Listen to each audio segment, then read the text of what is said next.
Okay, Facebook family. I'm supposed to be asleep, but I'm like completely wired right now of how exciting and awesome Iron Man 2 is.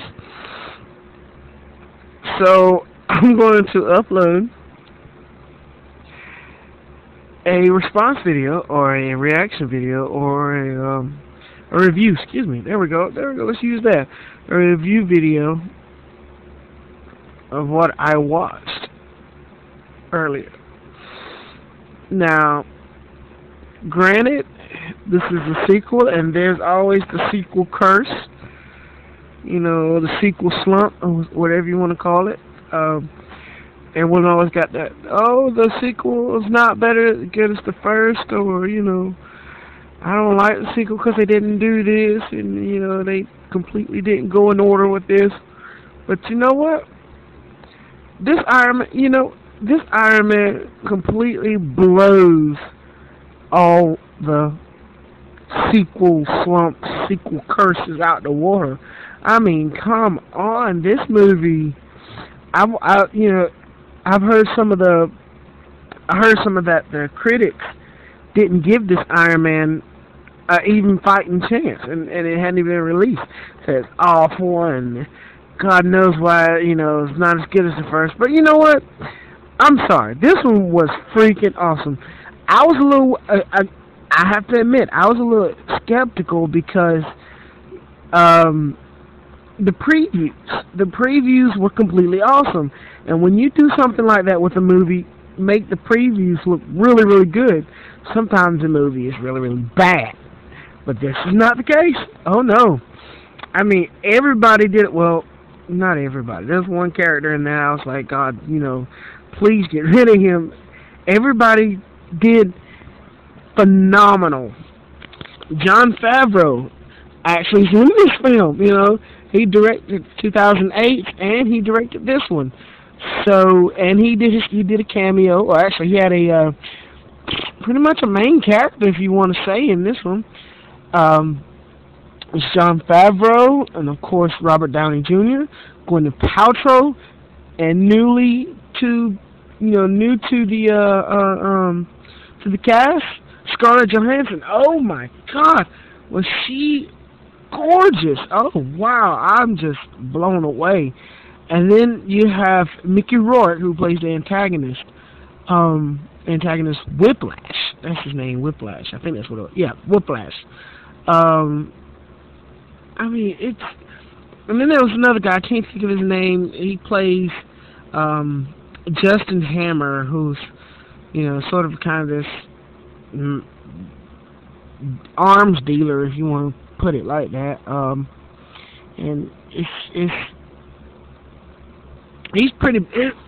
the only one of the whole group that I think, if they didn't have him, if he wasn't in there, even though he was a key point, the actor wasn't that good. The actor was terrible, but, that's why he didn't have that many scenes.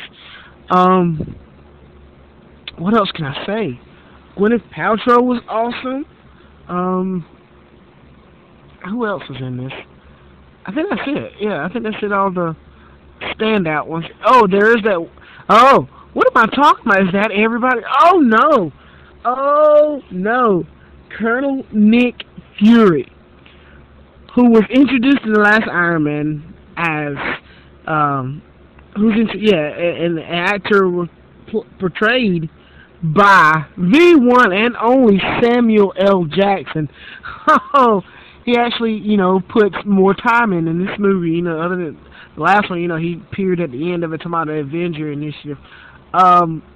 This one, you get to see more of, why Nick Fury's coming to Tony Stark, and, oh, man, it's unbelievable how great this movie is. So if you're wondering whether you should invest in going to see this movie, you know what?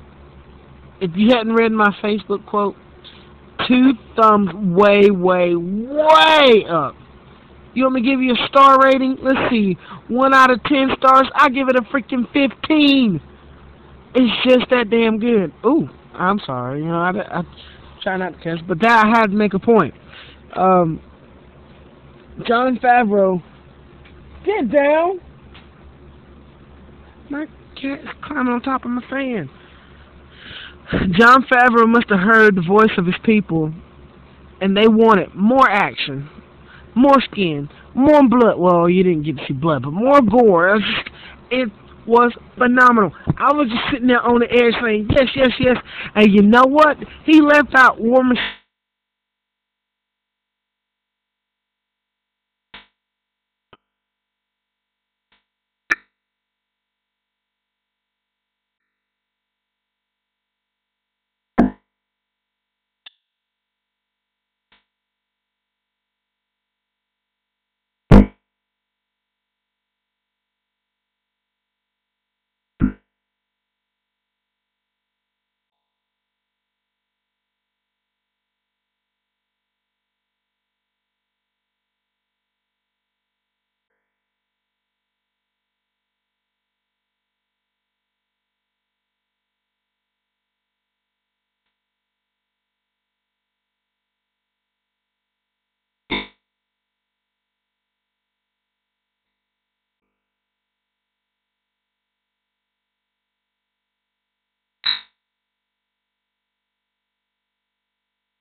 You want to, and pay attention, and try to pay attention, excuse me.